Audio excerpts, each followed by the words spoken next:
Excuse me just a moment. We're going to get started in about 5 minutes, but we have an announcement first.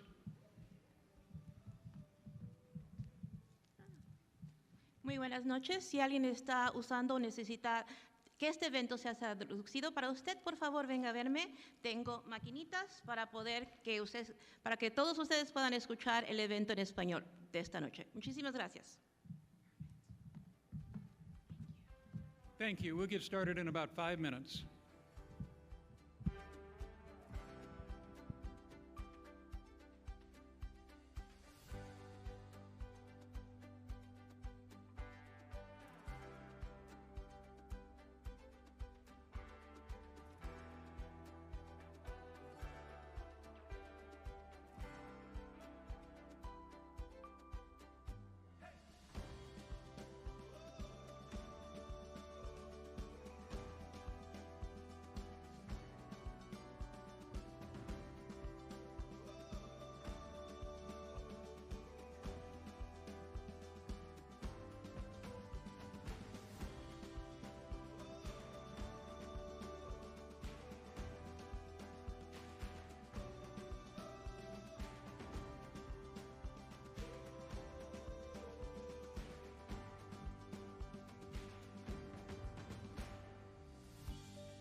Good evening.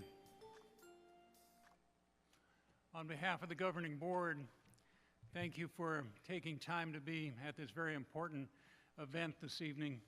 You get a chance to meet the finalists for the position of superintendent.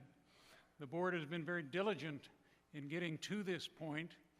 They have advertised a position, they have searched the files that have been submitted, they have had first interviews, and they have second interviews tomorrow. But this is an important aspect for the board because they need to hear what you have to ask, and they need to hear what the candidates have to say in response.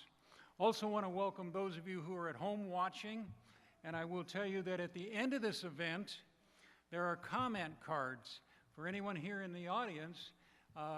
If you would write your comments and put them in the box on the way out the door, that's your message to the board. And that message could be anything you think. If you like what somebody says about a particular topic, tell them that. If you want to just say, it looks like a tough job, please pick the right person, that's okay also. Whatever's on your mind, that's your opportunity to communicate with the board. And for those of you that are at home, if you go to the website, and I'll read it, it's Community Relations at Phoenix or phsschools.org. There's an opportunity at home to submit your comments also. If you're going to submit a comment from home, please do that this evening or as early tomorrow morning as possible. And for those of you who are here, please leave your comment card on the way out the door. My name is Steve Hyland. I'm with the Arizona School Board Association. And many of you have brought, Linda's going to bring me some more. Thank you, ma'am.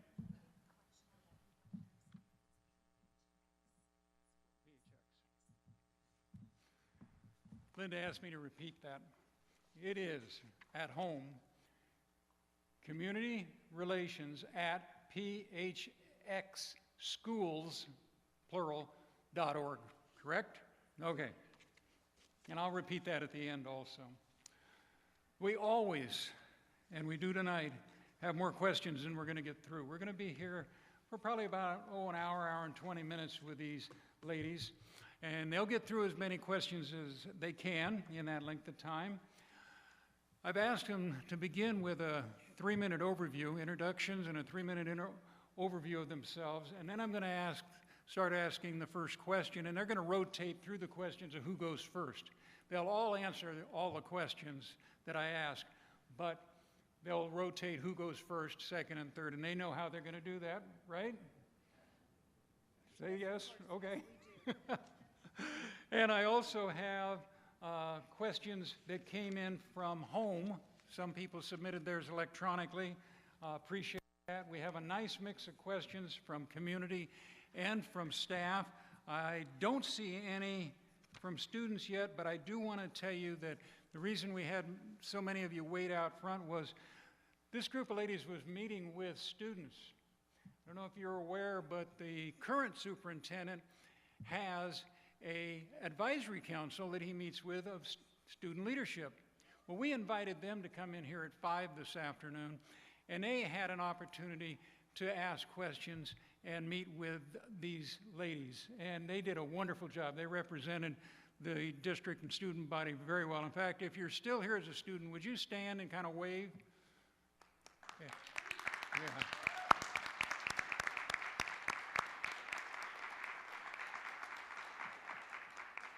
They took a very strong leadership role in this, and I appreciate it. I know the board appreciates it. And your board is here tonight.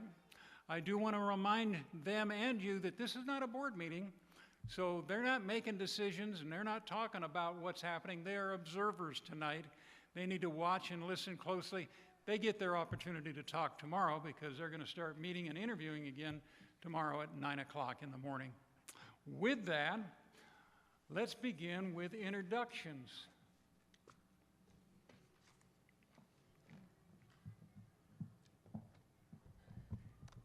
Good evening. I'm a little short, so got to pull this down a little. My name is Norma Jauregui, and I am so excited to be here with you this evening, and thank you so much for coming. And yes, the students were amazing. They made me sweat a little bit. You know, they asked some difficult questions, and really you could tell the thoughtfulness of the time that they spent to do that. So thank you for organizing that, and thank you to the students. I wanted to start by telling you a little bit about myself. Specifically, I want to focus on my education and career, but I wanted to start by telling you a little bit more about who I am. I was born in Guadalajara, Jalisco, Mexico, moved to the United States when I was 5 years old, lived in various states, settled here in Arizona, and we were a family of undocumented immigrants for a while. You know, our parents brought us here because they wanted to make sure that we had the opportunities, especially with education. That was a big passion of theirs. They would say all the time, "Vas a ir a la universidad." I don't even think I knew what college was till I got older, because all I ever heard was the word university in Spanish, and so that's what I thought. ASU, that was the closest one, so I knew that's probably where I was going to go. And so they taught us some core values. Those values were definitely education, family, always staying united as a family. That was very critical for my mom and my dad. Perseverance and dedication. Why perseverance? Because as immigrants, that can be tough. Being an undocumented family, that was not the funnest times, but we made it through because our parents had that as core values. Most importantly, they also taught us about hard work. They believed that no matter what your job, whether you clean houses like my mom did, or you were a carpenter like my dad was, or you're a superintendent, whatever your job role is, you better make sure to do your best. And so that was another thing that they taught us. Throughout my own education, I struggled. I mentioned to the students earlier that I was learning English as a second language, and I started my schooling off in the Midwest, and me and my sisters were the only Spanish-speaking students in the school. That was interesting. And so I struggled. My sisters were flying through everything, but for some reason I was struggling. Also, I do wear contacts, and I am legally blind. So when I was younger, I struggled to see, and my parents weren't able to right away buy me glasses. That's expensive when you don't have insurance, you're undocumented, you're trying to figure things out. Food on the table is probably going to be the first thing that your parents make sure you have, and a roof over your head. And so little by little, though, I was able to get glasses, be able to see, kind of push through, and I had two wonderful older sisters that helped me all the time, and I had educators that helped me. And so I am passionate about education. I'm passionate about the experiences that we provide students in school every single day. I'm passionate about learning. I'm passionate about diversity and understanding differences, because if people didn't understand what I needed and I was different, how would I have gone through school? So it's very important that we understand differences. So, like I started to do when I was younger, I taught catechism, I taught the neighbors Spanish, and I really just got into education. My mom said, "What are you going to do?" I said, "I think I'm going to be a teacher." She said, "That's great." And I became a teacher. I got a bachelor's degree, I got a master's degree in curriculum and instruction, because one day I thought, what is my passion? I love curriculum. I love learning about standards, how to teach them, how to plan for them. That was the thing I was going to do. But then I realized how important and valuable being an administrator is too. Gone are the days of just a manager, but really being a passionate instructional leader, a servant leader, someone that knows that the community is critically important to the education of every child. And that's who I am to my core.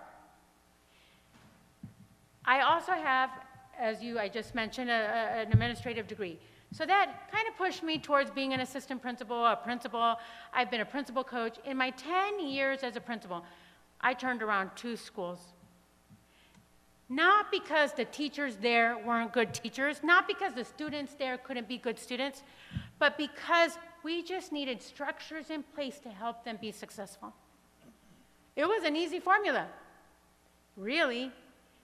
But it was because I believed in the kids and I believed in the teachers. The same teachers that were getting, I'm going to say it, 2%, were the ones getting 80%.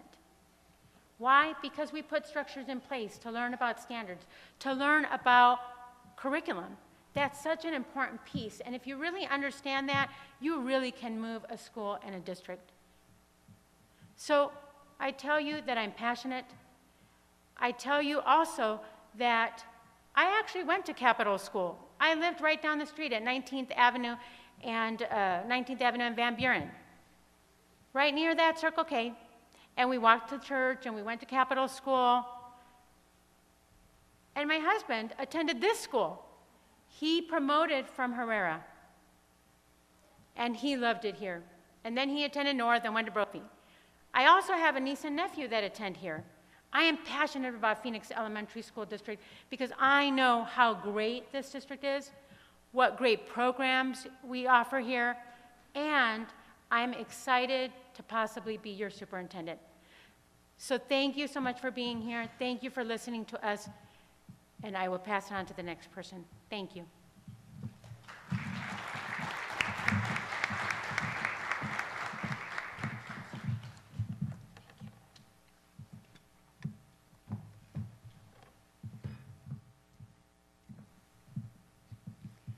Good evening, everyone, and thank you so much for being here. I want to start by recognizing our students one more time. They are our future leaders, so please give them a round of applause and give them more love. It matters.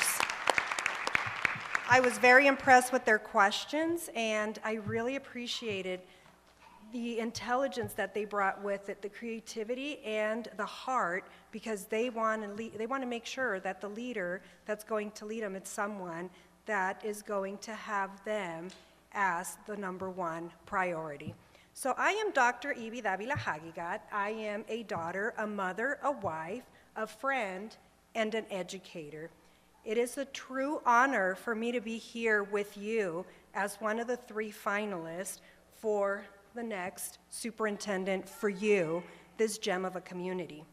My husband and I have been married for 27 years. He is with us this evening as my number 1 fan. You always must travel with your number 1 fan. Thank you for being here with us. We have a 27-year-old daughter and a 22-year-old son. As a professional, I have been a public school educator, and only a public school educator, for 27 years. The majority of my career, I have had choices around diverse communities. Of course, I want to make sure that I serve students and their families. I've been a teacher, an assistant principal for 3 years, an elementary principal for 10 years, and a middle school principal for 5 years. I have stayed very close to students for 18 years. It hasn't been since the last 4 years where I am now the assistant superintendent for elementary. I have been responsible for 14 elementary schools and 2 pre-K-8 schools, the Title I department and the English Language Development department. Even though I've been at district office, I have made my office every single one of the schools. I want to be where the action is, and the action is where our students are. In February, I learned that the opportunity to lead for the Phoenix Elementary School Day or the school district in the role of superintendent was going to become available. The information I was just given, it got my attention. I engaged in an internet research about PSD to learn more about what it stood for and who it was, and it just built my enthusiasm. My husband and I drove to each of the 14 schools on Sunday, February 13th, and that day, Phoenix number 1 grabbed my heart. I immediately felt a sense of belonging as I grew up in a diverse community myself. My parents relocated from Mexico, Acapulco, Guerrero, to the United States to provide their 3 daughters a better life. I was only 11 years old when I entered 7th grade, and I found myself in a new place with a new language that I didn't understand, the English language. My parents' love and support was key, a very key element for our success. In addition, my 7th grade English language teacher, back then it was ESL, Mr. Unsueta, and my high school counselor, Mr. Cuevas, played a significant role in helping my parents better understand a system that they didn't know how to navigate And they also helped me build a level of confidence that allowed me to dream and see myself as a professional. It's because of that support that I stand here today in front of you, going from an ESL student who could not speak the language to now being considered to be your next superintendent. The Home to School Connection created a strong educational foundation for me. I attended schools where I felt physically and emotionally safe. I found myself being inspired and encouraged by caring adults who believed in me, removed barriers, and created opportunities. My goal is to make sure that I use my experiences and my knowledge to lead Phoenix Elementary School District in a collaborative way where teachers, staff, and administrators feel empowered, motivated, and inspired to show all students and their families the way, just like the way was shown for me at one point in my life. Together, we can remove barriers for all and create opportunities that will lead students to academic, social, and emotional success.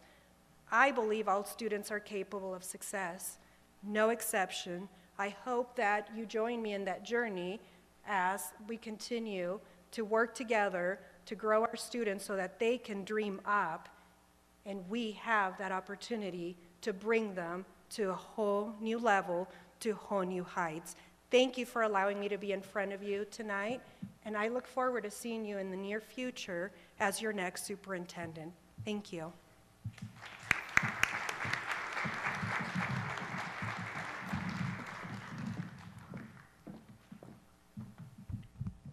Hi, good evening. Thank you so much for being here with us today. Also, thank you so much for the students and your time today and parents. A little bit about myself. I'm born in Los Angeles, came to Arizona at the age of 10, grew up in a single-family household. During our time, there were a number of struggles and challenges in the home. There were times of homelessness, so there were times where just getting food for dinner was a struggle for us. I am a product of Cartwright School District. Moved to Maryvale, lived in Maryvale for quite some time. I would go, similar to my colleague here, the weekends work consisted of maid service. On Saturdays and Sundays, we're cleaning people's homes. And I remember very clearly when my mom said, "You don't want to clean toilets anymore? Then you have to be a doctor or a lawyer." So it was at that age of 10 that it was stuck in my head, I have to be a doctor or a lawyer because I'm not cleaning toilets anymore. And that was it, and that set my commitment, my passion to continue my education and the journey no matter what. And I didn't even know what a lawyer meant at that time, but all I knew was that maid service on the weekends in the bathroom wasn't happening for the rest of my life. So it was at that time that I made the commitment to go all the way in my education. At the age of 15, I became an unaccompanied youth, which means I was not living with a mom or a dad. I was living with a friend. And I did spend my high school years living in different places because at the time, my parents had moved away. So I started on a different path, but then the power of a teacher saved me in my high school 9th grade year and put me on the right path, supported me with securing a home, securing a safe place to live. And today, I'm in front of you, a proud mother of 5 beautiful daughters, 2 of which are in the audience. Some of my greatest accomplishments. And it's been a long road, and I'm so honored just to stand in front of you, just to be here today, given the challenges and the trials, but really that shaped who I am, and how I lead. And because of my own experiences, I'm a better leader for students, for staff, and for the community, and would be honored should I be selected to be the next superintendent. Thank you.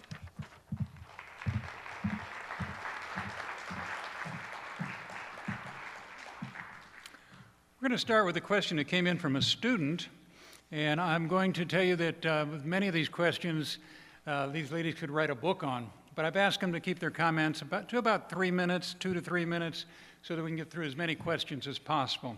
So this student asked, how are you going to make a student feel safe and comfortable? How are you going to make a student want to come to school every day?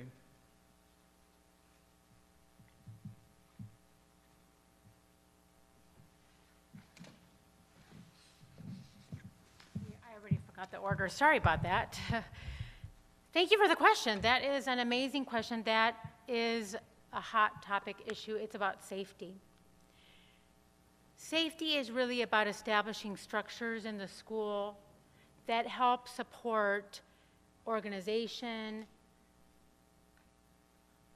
classroom structures, school structures, everything that you need to make sure that kids are successful. I'm going to focus a little bit, we have the typical things like we have rules, we have consequences, we have posters in every classroom that tell us what we're supposed to do and what we're not supposed to do. But here's why students don't feel safe. They don't feel safe because sometimes we lack kindness. So the most important thing for students is to make sure that we have a campaign of kindness, a campaign of understanding each other's differences, being empathetic, recognizing that we're all very unique and we have different needs, providing social, emotional supports for students whenever they need them. Safety is about, sometimes we think that safety is about having an SRO or in some places having a metal detector and things like that. Those things don't provide safety. What provides safety for a student is having an adult that's going to mentor them, comfort them, listen to them, having structures in the classrooms as teachers to make sure that they have a voice, that they're able to explain when something is happening to them, that they're able to find a resolution to that problem or that issue. Teachers are have a very important role in that. All of our teachers have strengths in the area of classroom management, knowing what the rules are, knowing what the consequences are, and a big piece of that is training our teachers to build relationships with students. Building relationships with students will really impact a student's life in the long term. How many of you out there remember a teacher that you had that listened to you, that helped you with something? I think we all have that model in our mind of who that person was for us. And I think that's why teaching is so important, why teachers are such valuable components of the entire system. They have such important jobs. They're right next to the students. They're in the classroom with the kids. And so if teachers really understand, and most of us do as teachers, what are the rules? What are the consequences? What do we want kids to do? What are the structures? We got to have them walk in line. All of those structures and supports help. But when students have a mentor, when students have trust in their classroom and have someone to go to and talk to, that's when they feel safe. I just mentioned to the students a little bit ago, I was dialoguing with my sister. She is also an educator, and we were talking about a survey that we read about where students were asked, do you have an adult to go to? If you need something, do you have somebody that makes you feel safe? And an alarming % of students said no. And you know what? I have kids. I would be sad if my daughter or my son said, well, Mom, I'm not going to you. But that is the reality. Sometimes they don't want to go to their parents. So at school, they need somebody to be able to go to, whether it's a social emotional learning specialist, whether it's a counselor, whether it's their teacher, because that's who they've built a relationship with, their coach, their robotics club sponsor after school. Students feel safe when they build relationships with adults, and that's an important component. So I believe that as a superintendent, my job is to make sure to have wraparound services for students, to make sure they have everything they need, not just we need this, of course, right? Because teachers are looking at me like, what are you talking about? We need rules, we need consequences, we need policies, we need all of that, and I know that, and I've built those structures. I moved to a school that was perpetually failing for years, years. As a matter of fact, when I went to the State Department meeting because they wanted to talk to me about all the problems with the school, they were like, oh, you're at that school? And I was like, oh my gosh, what's going on with this school? But you know, it was really just about building those structures and building a safe environment for students by providing them that person to go to, whoever that could be. And that's it. And teachers are actually experts at building relationships with students. That's something that they're really good at. And so I believe that if we have a campaign of kindness, a campaign of understanding, a campaign of understanding diversity, then our students are going to feel comfortable and safe at school. And there's lots of ways to do that. I'll share one piece is really just listening, bringing all voices to the table. Sometimes when there's a student that misbehaves, we don't listen to that student. Well, those are the students we need to listen to. We need to find out, why is this not working for you? What can we do differently? And sometimes they have some really great ideas if we just listen. And sometimes they don't, they struggle, and we have to find those methodologies that will help support them best. But as a superintendent, my job will be to listen, to learn what's going on, and to lead the district in supporting all levels. Teachers need support, students need support, and that's what I would do as superintendent, to make sure kids are safe and feel safe. Thank you.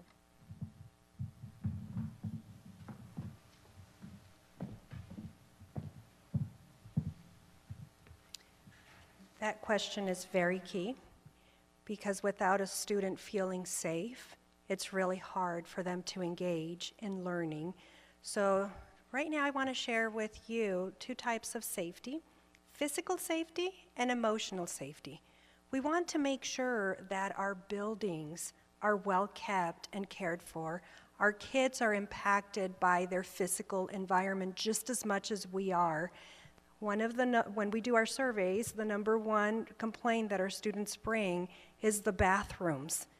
They often don't feel safe in the bathrooms. They often don't care for those bathrooms. Sometimes they don't feel that the physical structure is in the top-notch quality that they deserve. And so I would want to work with facilities and make sure that our schools are safe at the physical level, so that our students know that they are a priority and they come and learn in an environment that really works for them and feels welcoming. We want to make sure that every single area is looked at and that we are able to provide that physical safety. Emotional safety, especially right now, post this, as we continue to walk our way through this pandemic, is very, very key.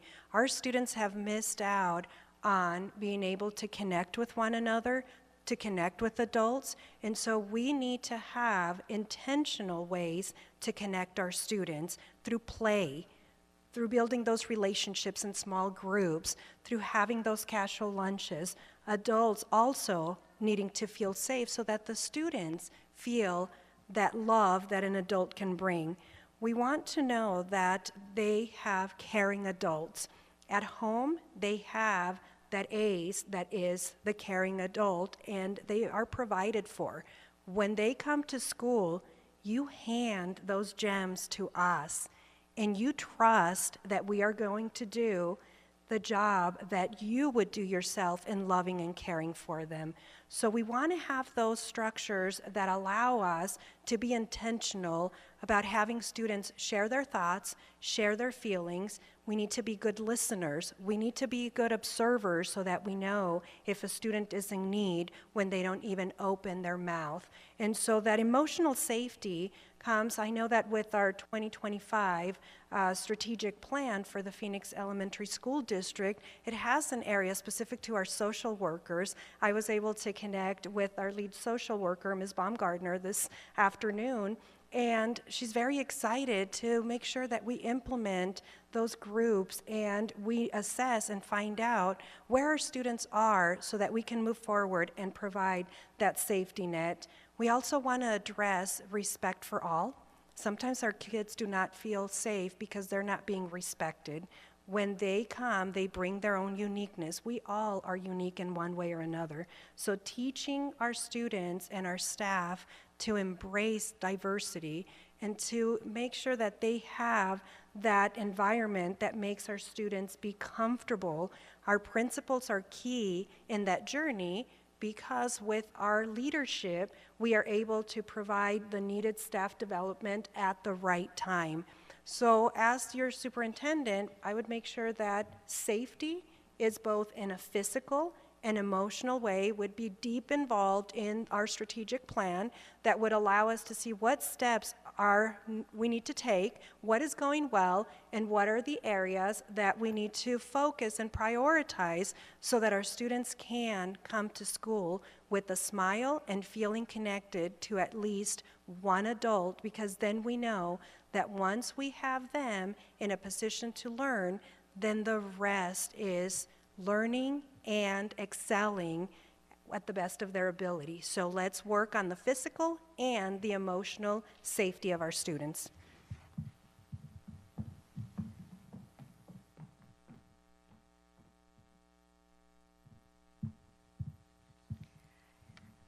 I'll start with when I hear a student ask, how are you going to make a student feel comfortable and how are you going to make a student want to come to school? I first wonder, what is that student experiencing? What's happening that the student doesn't feel comfortable, the student doesn't feel safe? So I would first find out, is this a school problem? Or is this just a few problems, just cliques in the school, for example?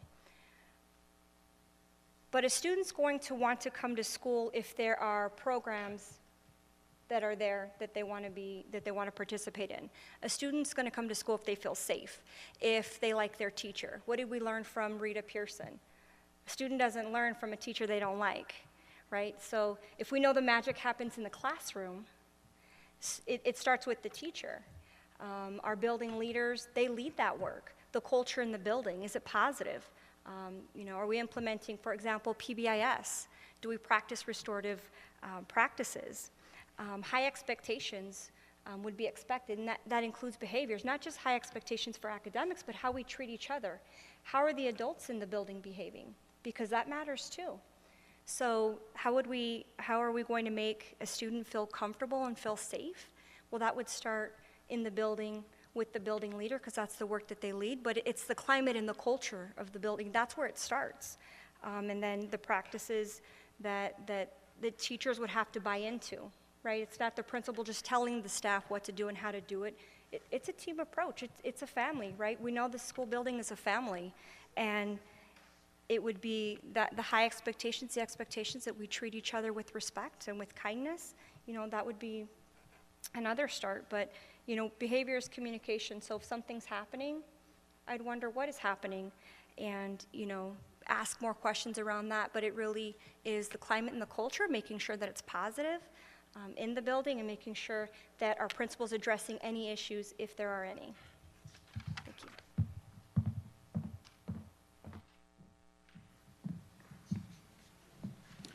This next question comes from a parent.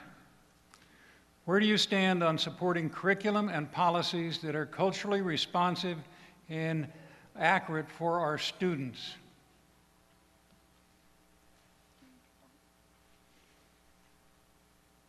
Where do you stand on supporting curriculum and policies that are culturally responsive and historically accurate for our students?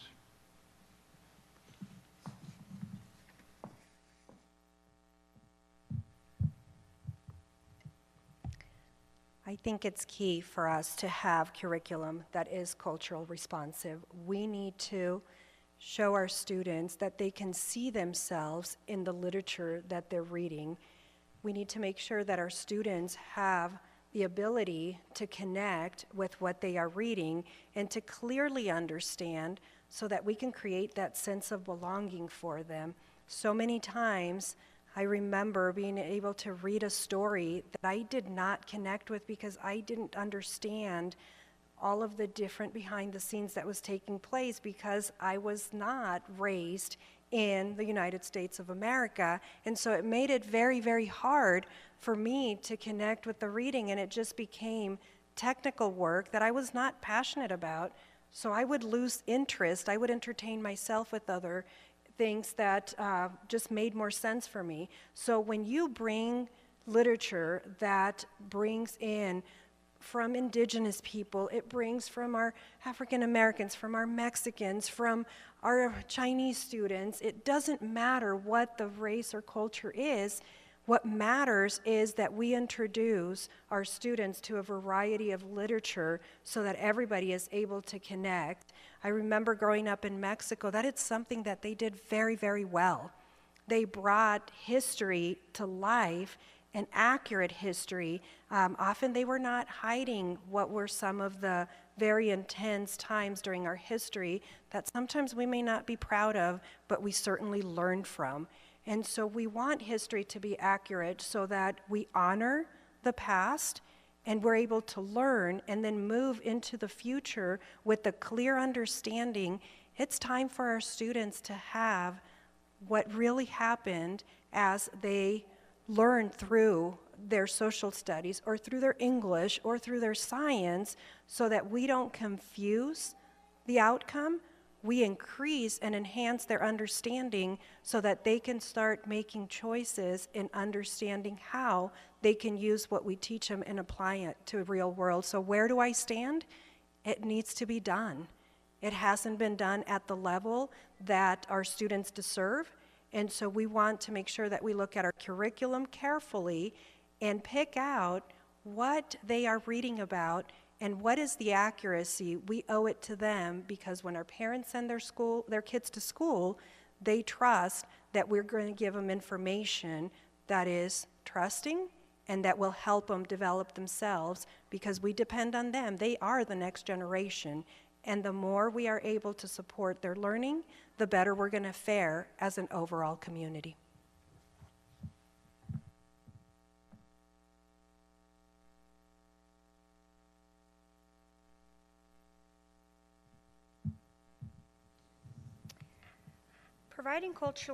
Providing curriculum that's culturally responsive is critical.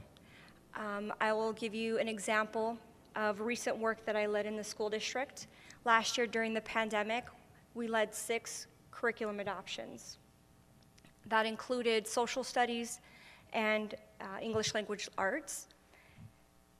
Providing curriculum that is culturally responsive is so important that we made sure every curriculum adoption had a culturally responsive curriculum component, and that the teachers, in selecting the textbooks, went through each of the publishers to ensure that it was culturally responsive. We know that students being able to see themselves in the curriculum is important, as is growing critically conscious teachers. So both of these things, it's in the same track of culturally responsive curriculum. We also, 2 years ago, began culturally responsive teaching practices, implementing, including that, infusing that in our professional development with our teachers. So my stance is that it's important, both culturally responsive and historically accurate for our students. So much so that that was the work that I've led over these last 2 years.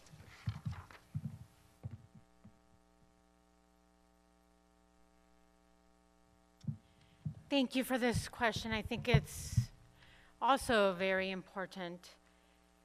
In looking at curriculum policies, I'm going to start with curriculum in particular. Looking at curriculum resources, materials, supplemental materials, it is really important for students to see themselves in the authors that they read about, the history books and the components of history. Sometimes really old textbooks don't have a multicultural perspective.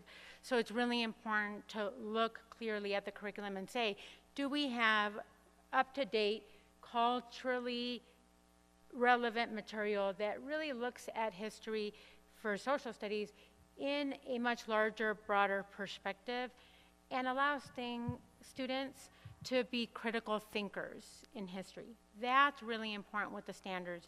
And so that can be done in lots of ways. Even if your history book is lacking something, sometimes you can just get some supplemental materials to help support that need, to look at various viewpoints, always allowing students to be the critical thinkers. I think with culturally accurate, we also just did an adoption for social studies, and that was one of our main focuses, was making sure that whatever we did adopt was up to date, was culturally responsive, had a broader view of history.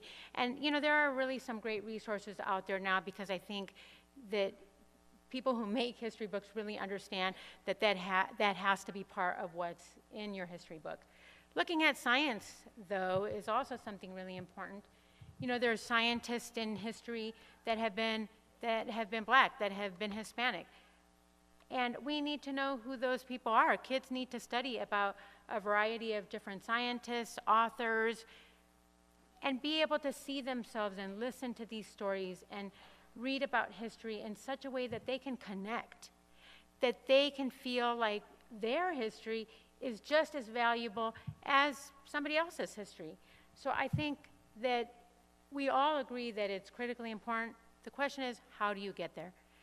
And I think that that is to sit down, review all the resources and materials that are available to students, and make sure that you bring voices to the table to evaluate that.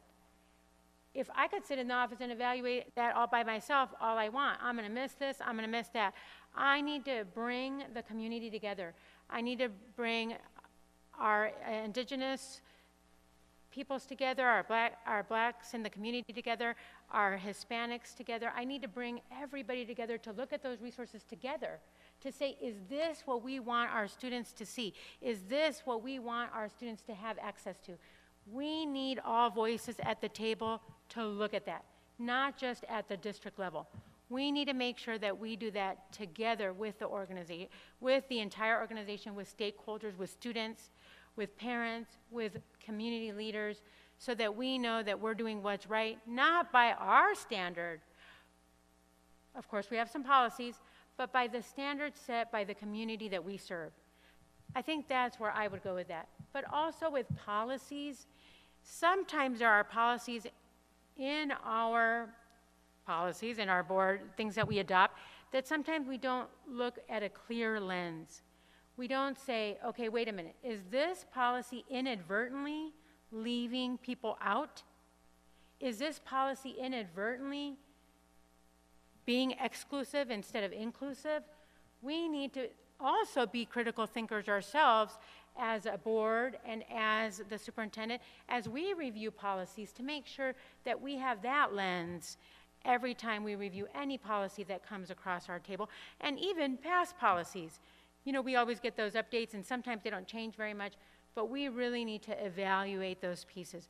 So I would say bringing the community together, having all voices at the table, would be the way to really get to culturally accurate curriculum and material and resources that we want our students to have in front of them, that we know is going to motivate them to believe in themselves and not be ashamed.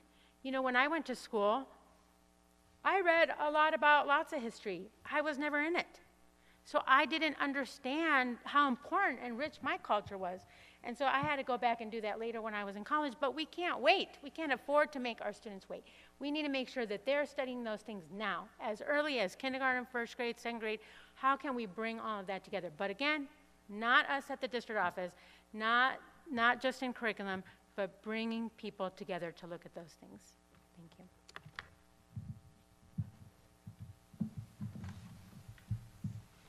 This next question is from a district staff member. What is your plan to engage families and the community?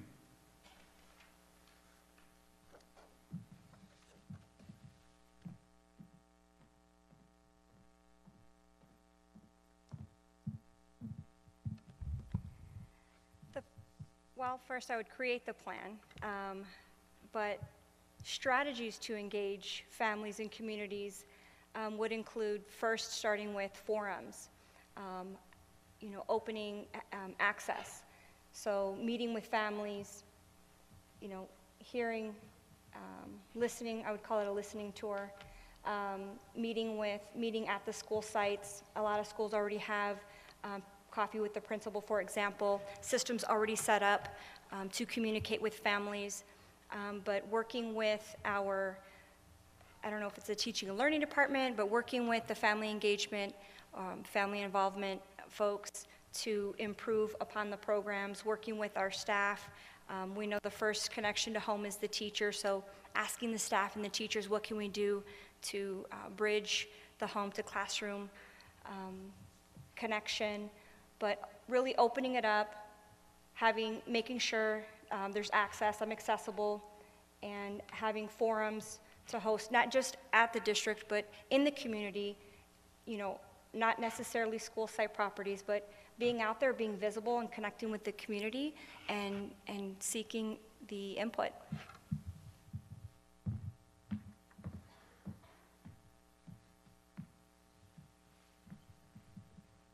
Like I was just up here. This is going quick. All right, well, so the question really is about engaging communities and families. As we're working with the governing board in this process, we're thinking about an entry plan, coming into the district, and what are some of the first things that we would do? In order to engage the community and families, I would start by having some listening sessions. Listening sessions where I would invite parents, business, community leaders, different times, maybe together, to really just listen to them, to listen, what are the needs? What's going well? What are they most proud of? If they had a magic wand, what would they wish for? We need to listen to our community to engage them, because if we listen and we learn about their needs, we're going to do better. The more we know, the better that we do. So that's something that's critical. When I think kind of larger scale, holistic, I think about things like parent, academic, teacher teams, where teachers come together with parents and they really learn about what their students need to learn and what they're currently learning and what's going to help them to be successful, so that we can provide parents the tools that they need to help their students. Because when I was a kid, I think my teachers might have said, Norma's parents don't care about her. Because I'm going to tell you, my mom and dad never went to my parent-teacher conferences. I think my mom did go to my youngest sister. I don't know what was going on with her, but she did go to that one. But for some reason, she didn't go to our 3 parent-teacher conferences. And you know why? Because she was working. Because she was cleaning houses. She was busy every single minute of the day to make sure we had food on our table. But did my mom care about our learning? Of course she did. One time when I was working at a school as a principal, I had teachers tell me, we have some kids that are struggling. I said, great. Let's bring the parents in to see what they can do to help us. And they said to me, but Ms. Howdeggy, they're not going to come. And I'm like, well, you know what? Let's try. And our teachers were shocked at how many parents actually came to that event. But you know what? I had to do it in the evening when parents could actually come. We need to provide them the tools and the resources that they need when they can come. Because when I was a kid, they'd have a meeting at 4 o'clock. Well, my mom wasn't home at that time. So I said to my teachers, okay, we need to offer a couple sessions. They're like, okay, how about 5:30? And I'm like, we got some parents that work a little later. Come home later. Let's offer an early session, but let's offer a late session. And you know when we had the most parents? At the late session. Because that's when parents get out of work. The teachers were believers. They were like, wow, the parents do want to help. The parents do want to do what's right for the kids. And we provided them some tools, a baggie with stickies and a pen to put sight words on the stickies and just put them in the bathroom. Put them on the door. On your way out the door, have them read 3 sight words. Now, my friends who are curriculum people are going to say, but Norma, just learning a sight word all by itself isn't the way to learn reading. Well, I know that. But this is a way parents can help support their students with easy, simple little tips that they can do and helps them feel successful. It helps the parent feel successful. It helps the student feel successful. And now we have parents and students working together. Also, another thing we provided the parents when we did this event is a little hanger on the rear view mirror. And you know what that one was about? Dialogue with parents. Just talking with games and questions they could ask. Not what did you do at school today? Because I asked my kids that question, and you know what they say? Everybody knows the answer. Nothing. How was your day? It was fine. We all know answers that kids give. So this little hanger had a lot more specific questions, like, hey, what did you learn about in math today? That's a different question. What was an easy part of your day and what was a hard part of your day? So really bringing parents in, not only to come to the bingo night, can we have those? I always forget if we can have bingo night. Coming to the bingo night, coming to the carnival, all of those things are amazing and build culture and climate for schools. But we need to make sure that we offer courses for parents that are fun and engaging, not boring, because parents are tired. They've been at work all day long, and they don't want to sit in a boring class. They want to make sure that it's exciting, that they're engaging. They bring their kids with them. They play games. You know, have you ever seen those little plates with ears on them? That's a great way to teach math for first grade and second grade. So just teaching them some games, that's what's going to engage our parents. That's what's going to engage our community. So just in summary, I'm going to get out there and listen. I'm going to learn about the needs. And then we're going to lead together with the governing board to make sure we do what we need to do to help support families. But we're also going to build structures and teach others how to teach parents. And I think that's the best way to engage parents and the community. Thank you.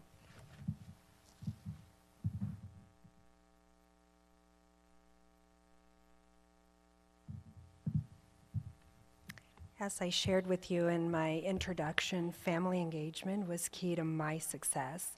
And it wasn't that my parents necessarily attended events. Those are fun and they're exciting, but it was more that one-to-one and having the staff members, having our teachers, having our administrators really make that connection. My parents knew that even though they weren't able to come to the school, they were able to connect with somebody at the school that cared and loved me.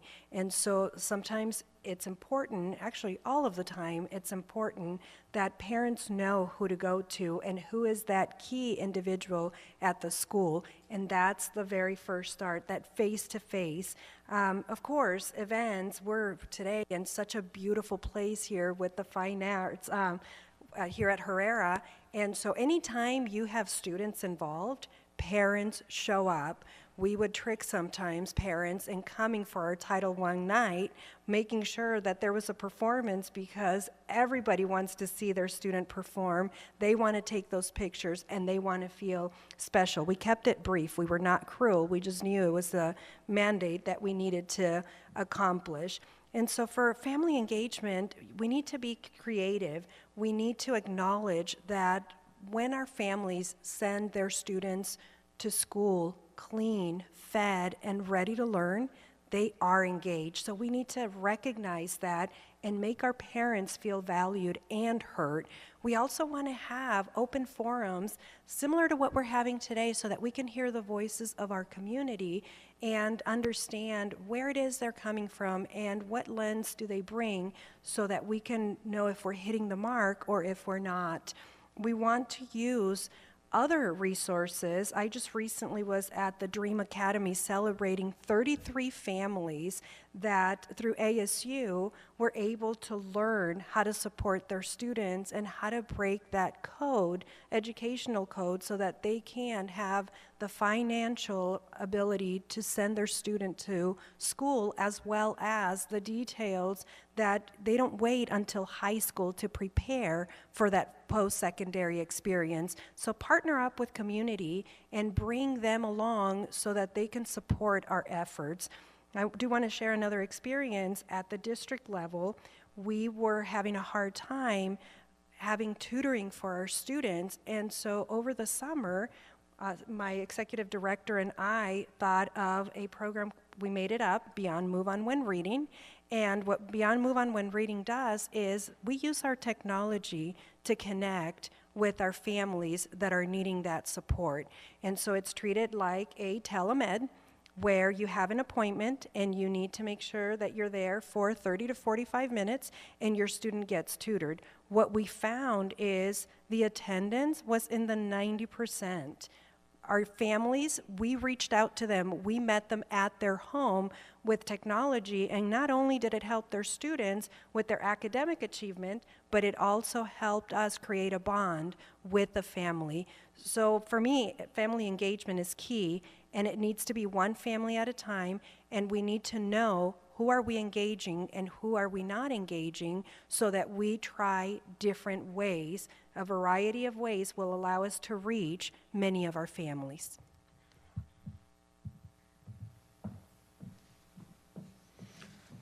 Okay, we're a little more than halfway through our time. Let me remind you, please, 2 to 3 minutes per question. This question comes from a community member. Given the competitive landscape of educational choice, how will you respond to the loss of student population due to the increase in enrollment in private and charter schools? How do you get students back to our district?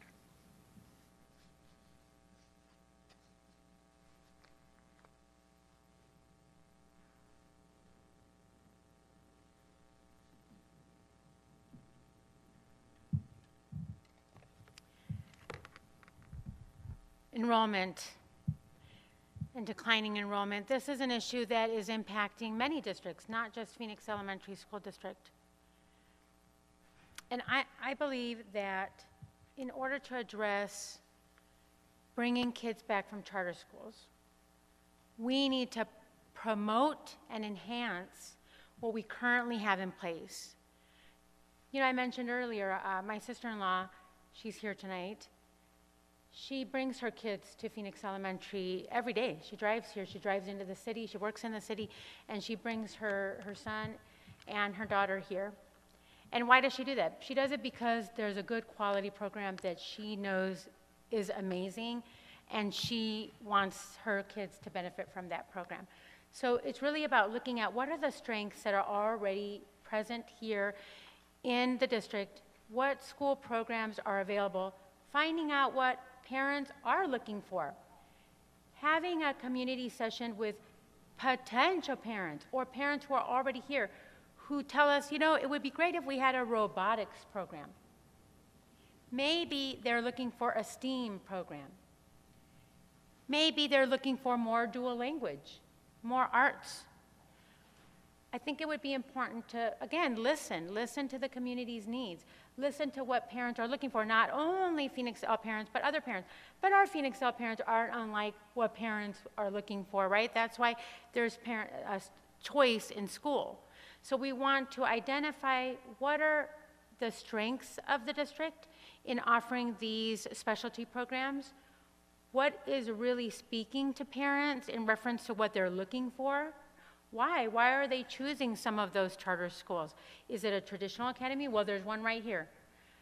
How can we really market to the right people? That's another piece. I know that Phoenix L does a lot of marketing, and I think all we can look at is what are we currently doing, and how can we enhance those things to offer additional supports for parents and offer programs that they want to come and be a part of.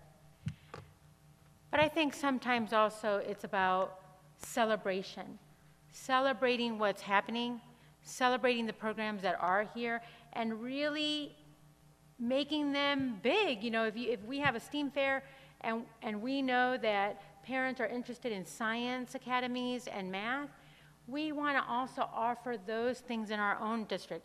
So how can we use the strengths that are already here, how can we enhance those things or expand them to other schools if needed? And additionally, I do think that we need to look at academics and make sure that that's appealing to parents too. There's multiple levels and layers. I don't think it's an easy solution. I think that it takes time, it takes energy, and again, it takes all voices at the table to really come up with strategies and supports that will help the district market the current programs that it has, but also enhance the programs that they have so that we can bring students in. One thing that I also pay attention to is sometimes when you go to a charter school, there's excellent customer service. So we want to make sure that we're also providing excellent customer service. I think that Phoenix L offers excellent customer service. How are we doing in that area? So surveying the community, surveying the parents, making sure we're pushing that up a notch to make sure that we offer excellent customer service so that when parents even show up at a school or show up at the district, we're making sure that they're like, this is a great place. Everybody's kind, everybody's caring. I want my kids to be here. So there's other components to look at as well. But looking at the strengths, enhancing the programs, expanding programs, and helping to support all the schools to have specialty programs that parents will want. I think that will be the best place to go for increasing enrollment and pulling kids back in from the charter school. Thank you.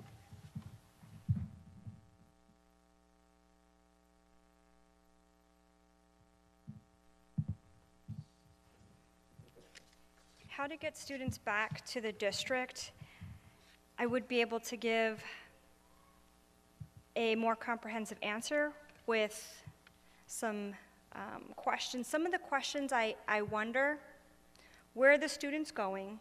How many students live in Phoenix Elementary District but choose another district, and why? Is this an issue of housing, right? So we have to first understand the problem. But to get students back, of course, I think of marketing and advertising.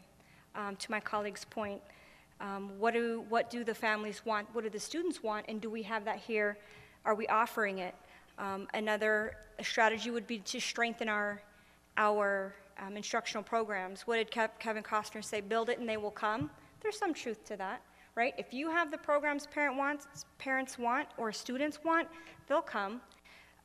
Is it an issue of before and after school? We really have to understand that problem. Is it, are there opportunities that we are able to offer but we're not? Should we incentivize for our own staff? Bring your student here and you could get this, before and after care, for example, or daycare. Maybe we provide daycare for our staff. So there would really be a lot of wonderings I would have to understand first the problem, but it really would start with where are the students going and why aren't they coming to the district? What is it that the district doesn't offer that has the students going to these other schools? Even though it's a charter, even though it's a private school, the public school has more resources. They have more resources than these other schools, so why are they leaving? Is it the instructional program? Is it, better teachers, or so they think? So understanding the program would really help us to problem solve and come up with more strategies to get these students back. But it would start with marketing, advertising, and really looking at the instructional program and what the students want.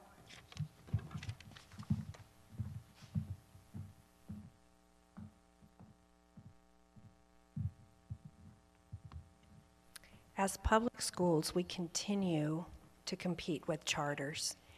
And in speaking to someone that came from the charter world, that was one of the questions that I asked. What is it about charters that continues to draw students to their schools? And the answer was marketing. Marketing, really attracting through, whether it be social media or through digital print, whatever it may be, it was marketing. And so one of the areas that we don't do well as public educators is to show off what exists within the district. So what we need to do, the plan would be, number one, to start through aggressive marketing. And many people don't want to use the word aggressive, but in this case, it really fits. We want to look at what is out there, what are we celebrating at our schools, and put it out there as frequently as we possibly can in the many forms of communication that we can reach an audience so that they can know that Phoenix One is a place to bring their students. We also want to show that narrative. We want to share that there are high academic expectations and that students learn in a safe and nurturing environment. We want parents to be well informed about what they can find here at Phoenix Union or at Phoenix Elementary because what happens is through the word of mouth, that's how people bring their students to our schools. There are other formal specific details that we can look at, such as a demographic study. We need to recapture students. As I was reviewing how many students were lost even through the pandemic, Phoenix Elementary was expecting about 6,500 students. There's a huge loss there in the past 2 years. Part of it is the pandemic, but part of it is us not capitalizing on those marketing pieces. We want to promote openly a safe and nurturing environment. What are we doing to reduce some of the bullying incidents? How are we keeping track of the discipline that is really disrupting that environment? Because we want a safe and nurturing environment. We want to have that understanding of academic performance beyond the state assessments. Your students grow. We know for a fact that they come to our schools and they grow. We want to make sure that our parents know what is that growth. Sometimes it's a year, sometimes it's 2 years. And so we want to advertise that when you bring your student to Phoenix Elementary School District, they are growing exponentially. Of course, we want innovative and creative ways. We want to have parents know that we have internships and externships, where as early as 2nd or 3rd grade, students are understanding about opportunities in careers or professions that they may not know about. Those are areas that would attract a lot of the companies that we have, all the businesses that we have in our surrounding area. Phoenix Elementary is so rich with community businesses that in addition to what already exists as a partnership, we need to work with our students so that they can go into the businesses and secure their externships and internships, and we make it possible for them. And so again, declining enrollment is a problem across our state. We have an area that we can recapture students and we can have open enrollment because of the businesses that are surrounding us. We can do it, but we need to do it together, and we need to show that we have a product that makes us a destination district.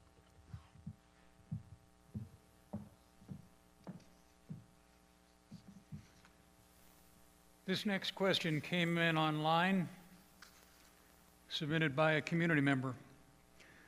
What would you do to ensure English language learners and exceptional students below grade level are promoted to reach the standards the same as students on track per district benchmarks?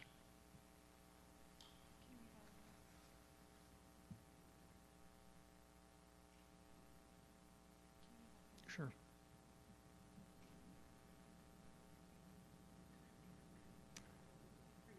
I think you got out of order a little. I think you're actually next. Okay. Again, what would you do to ensure English language learners and exceptional students, I'll ad-lib a little here, who are below grade level are promoted to reach the standards the same as students on track per district benchmarks? I was waiting for this question. I did my dissertation on differentiated practices, and it was within grade level flexible grouping so that we could reach all learners.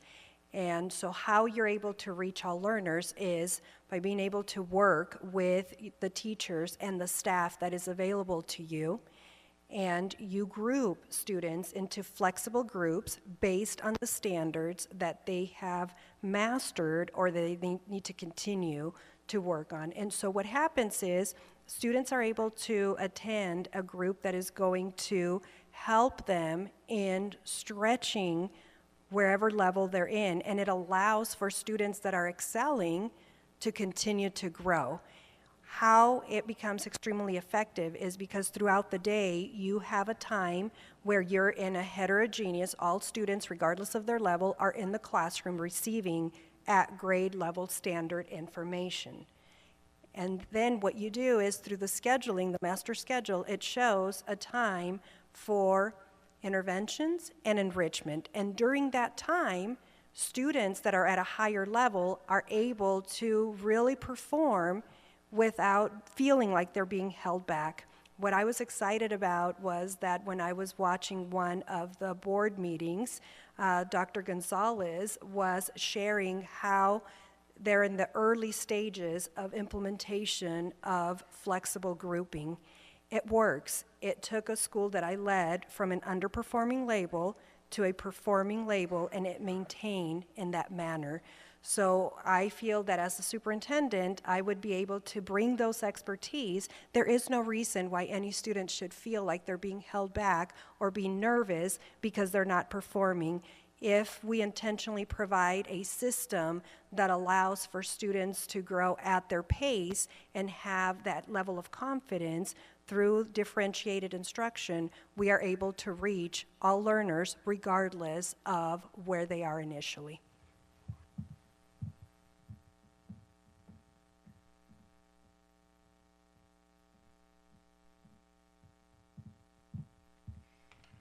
To ensure students with special needs and students who are learning English promote at the same rate as other students, yes, it is differentiated instruction. That's the key. But for teachers to differentiate and to improve the practice of differentiation in the classroom, which is extremely hard, imagine having 30 students and all at different levels, and to make sure each student has the individual attention and it's differentiated the way that they can access it, that's extremely difficult.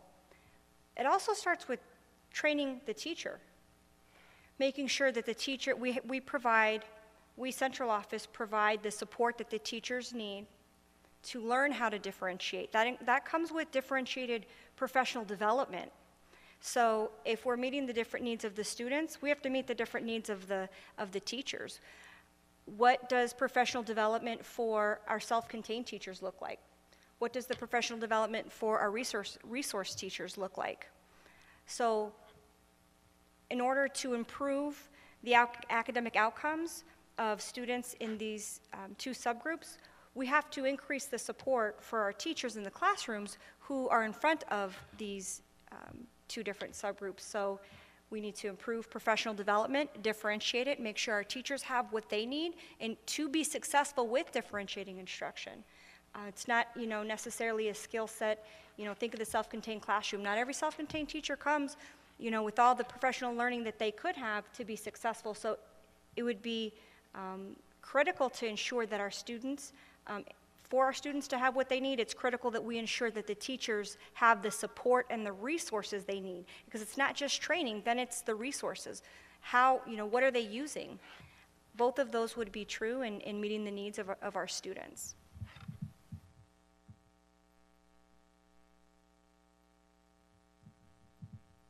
Well, this question hits my heart because I have a 23-year-old daughter who is autistic.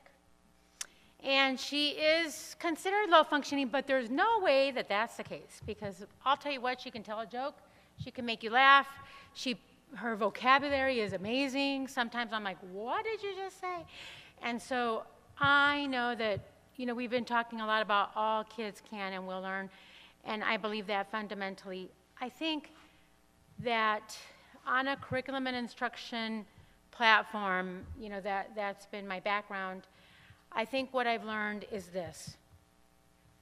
We have to use data to support our decisions, and we have to know exactly what students' strengths are in order to help them with the things that they need help in. My daughter was a special education student her whole career. But I'll tell you what, in 8th grade, she was able to answer the 2 questions on an assessment about Pythagorean theorem. I don't know why that clicked with her, but she was able to do that. That was a strength for her.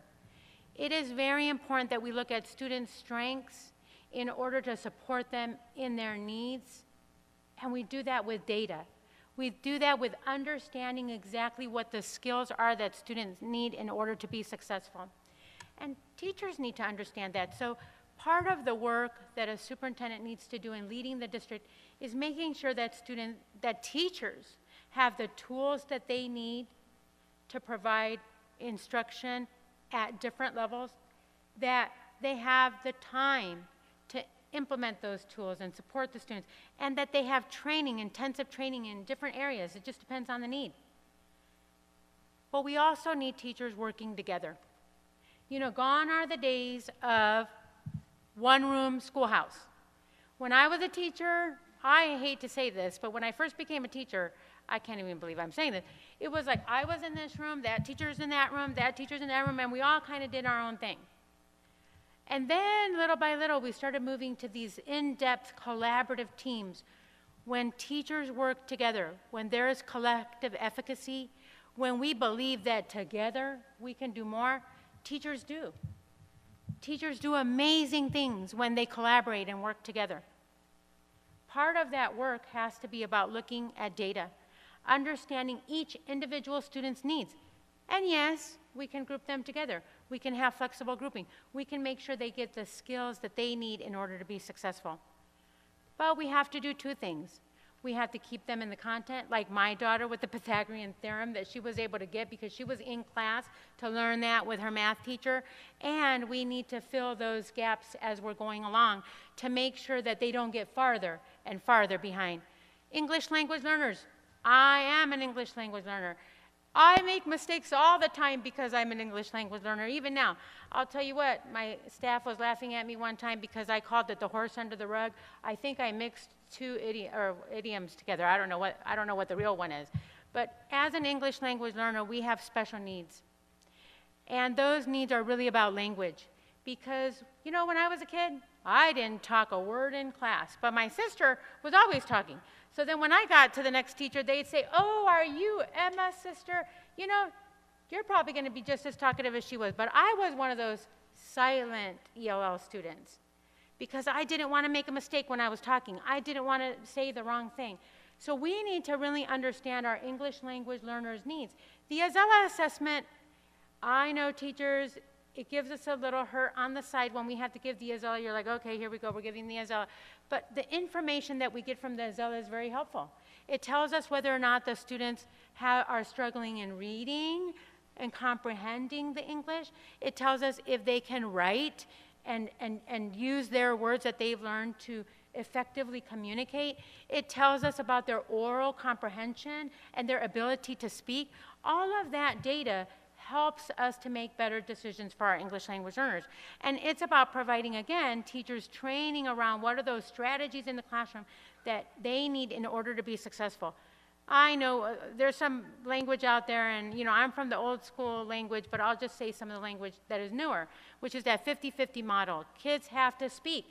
We cannot have classrooms where kids don't speak anymore, because even in our careers as adults, how many times do you have to collaborate with people, and how many times do you do something all by yourself? Collaboration is key. Students need to be talking together. So there's instructional strategies that we can use that are heavy hitters. If we get kids talking together in classrooms, regardless of whether they're ELL, SPED, gifted, general, it doesn't matter. Kids need to be talking because that's how they learn. That's how we learn. And whoever's doing the talking is doing the learning. So it's really about looking at data, understanding individual needs, and being able to group them, yes, and giving students what they need and keeping them in the content and filling those pieces that they need in for them to be successful. So I believe firmly, as somebody who has a strong background in ELL, a strong background in curriculum and instruction, that it can be done because I've seen it. I've seen it be done. I've seen kids, special education kids who outperform gen ed kids, ELL kids that outperform gen ed kids. And why do they outperform them? Because they get the strategies that they need.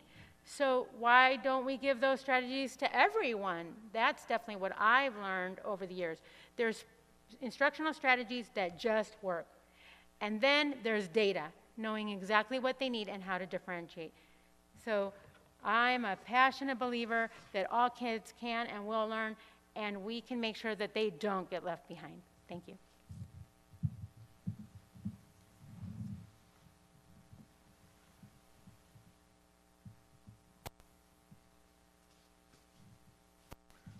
We have run our course of time, but I have one last question before you get to make a short final comment. This question is from a support staff member. If you don't know, as a community member, support staff members generally make up about 40% of the staff of a school district. This support staff member writes, please describe your professional feelings about support staff and your relationship with support staff associations.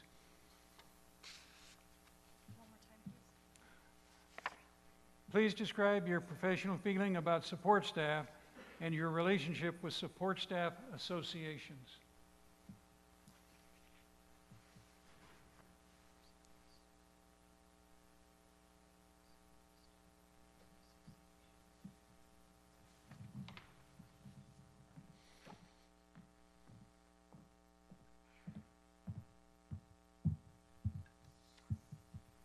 My professional feelings about support staff and support staff associations.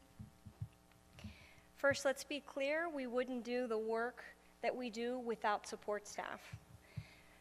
The custodian and the secretary, that is, the heart of a building. We depend on our support staff. We work very closely with our paraprofessionals. I'm thinking, specifically in the special education classroom. That classroom doesn't run without support staff. So they are critical to the day-to-day function and to the contribution of the organization. I feel we wouldn't have an organization without them. We depend so much on them. A support staff association. So recently I participated in IBN, the interest-based negotiations in the district, and we include support staff in the negotiations. That's included. I'm currently leading a new teacher evaluation system in the district. Once I'm finished with that, the next ask was to lead a new evaluation system for support staff.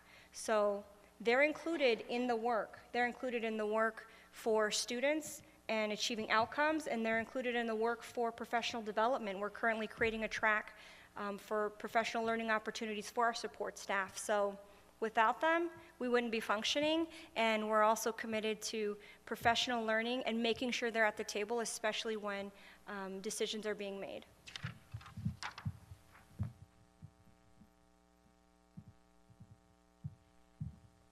Well, what can I say about support staff? I'm going to tell you this, they have a critical role. They are our bus drivers, they are our evening custodians, they are our day lead facilities people, they are our cafeteria managers, our food services workers. They are the most critical people in our district, because if we didn't have them, I don't know what we would do. And like my mom said, whatever job you do, you better do it well. You better make sure that you're the best at what you do. I have great relationships with our classified staff. I think that in our district that I work in now, we don't have a separate organization for classified staff. They're mixed together with our education association, so they kind of support each other. And similarly, I work on the negotiations team, and we go out every year and we speak to our food services workers, we speak to our educational assistants, we speak to our crossing guards, and we ask them, what are some things that are going well? What are some things that are not going well? And boy, do they tell us, and they are never wrong. They see the school in such an interesting perspective, because they're looking at it, it's such a different view. They're the monitor out there taking care of the kids during lunchtime. That's a different perspective. They're the bus drivers and the bus monitors riding the bus with the kids. That's a different perspective. And so their voice is critical. I talk all the time about bringing all voices to the table. And any time that we're talking about anything related to staff, classified staff members need to be part of that. And I say that why? Because I grew up with a mom who cleaned houses. She was a critically important part of every family that she worked with lives. She helped them to maintain their home, and at some point she was even making breakfast for somebody every day. So we know that the classified staff members have a lot of insight to share, and we need to listen. We need to listen. And what I will do as a superintendent is I will listen to them. I will learn their perspective and learn what they're thinking about, and then I will work with the governing board to lead any supports that they need or changes that are needed to help support them in their job role even better. Thank you.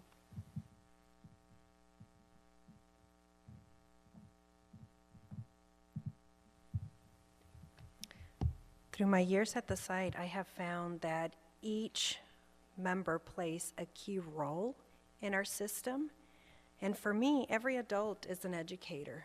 You as a parent are the #1 educator for your child, And so whether you are a classified or a certified or an administrator, you are an educator. So I value people for what they bring and the strengths that they bring forth to support our students. I've made very strong relationships with our classified staff. As a principal, I connected really well with our custodian and my administrative assistant and all of my office staff to the point where we were able to do great things, sometimes even outside of their scope of work, because they believed in the vision of the school and they felt a part of who we are as a unit. They're key. Their role is key. Having them and working with them as part of an association, I appreciate associations. They help us better understand working conditions, and through conversations, we are able to reach outcomes that support adults so that they can have a healthy work environment and they feel valued. So it's important for an organization to work well and work closely with each association. I've had experience in formally working with the associations as part of meet and confer process, where they bring their interests through interest-based negotiations, and then we work through the details on how to reach consensus so that we can bring areas forward. So again, for me, roles are roles, but every single one of us are educators, and that includes our classified. As an assistant superintendent, I start my year by making sure that I attend the bus driver meeting and welcome them. And because one of an experience that we've had as parents was my son absolutely loved being on the bus, and I had to make sure that I got him on the bus, and Mr. Jack was the first face that he saw, and Mr. Jack was so kind because I wasn't always early to the bus stop, so I would drive around until Mr. Jack would see me, and then my son could get on the bus. And I was able to connect with Mr. Jack and thank him for the work that he does. Everybody wants to feel valued. That includes our classified. They're key members of our team, and they need to feel that way.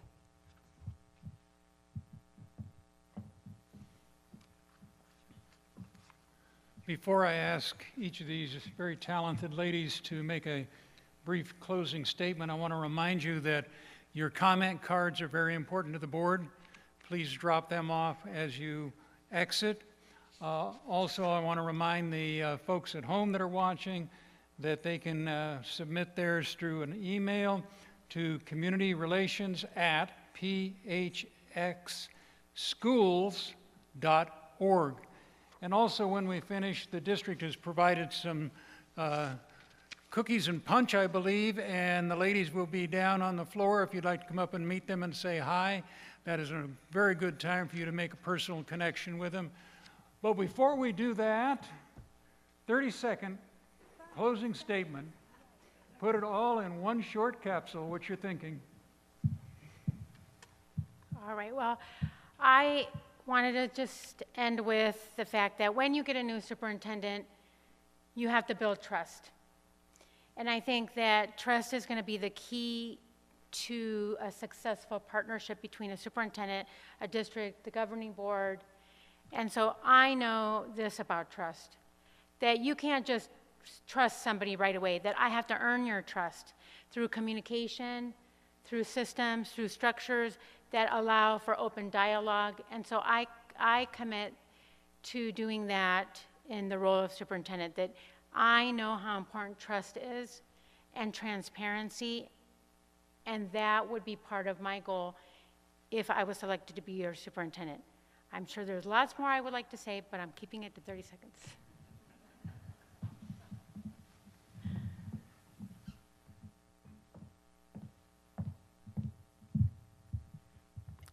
During the very first interview, there was a question that was asked by our board members that really stuck with me, and the question was very simple but very deep. I was asked, are you prepared and willing and ready to be our next superintendent? And my answer was yes, yes, yes. And the reason why I'm interested in being the next superintendent is because I see what a wonderful gem you have here as Phoenix 1. You are number one. 150 years ago, you were here first, and there's no reason for you to be that destination district. I know that together we can put a product that we're very proud of. We can enhance everything that's here to a level that can really attract our families, and we can do a recapture in a way where everyone will want to be a part of Phoenix Elementary. We will have waiting lists. There's going to be a lot of work that we are going to need to do, but I have seen through our board meetings that there are passionate individuals here. They are determined, and there is a lot of love for children. I love children. I want them to succeed. I was able to succeed because somebody showed that love and care for me. And so as your next superintendent, that's what I intend to do, to lead with courage and kindness during difficult times. I know it can be done, and I do look forward to working with every single one of you as a parent, as a staff member, as an administrator, as a teacher, so that we can take Phoenix #1 to new heights. Thank you for giving me this time.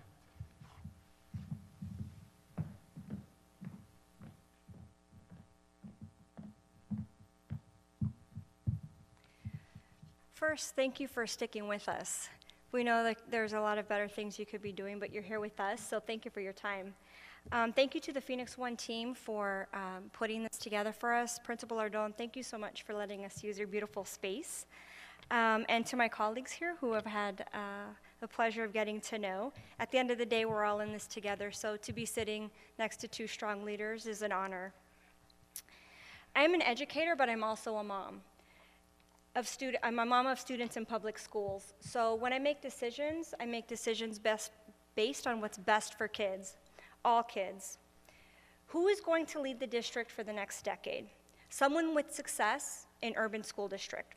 The person who will be successful is the person who will roll up the sleeves, put in the time, be visible, and build relationships.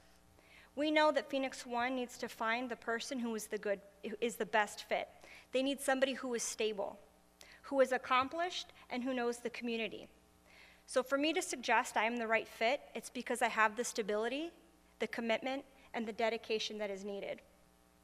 I have led through fiscally challenging times, through declining enrollment, and I bring the network with me and the resources to take the organization to the next level. I am prepared for this next step. Thank you. On behalf of the governing board, students, parents, staff, thank you.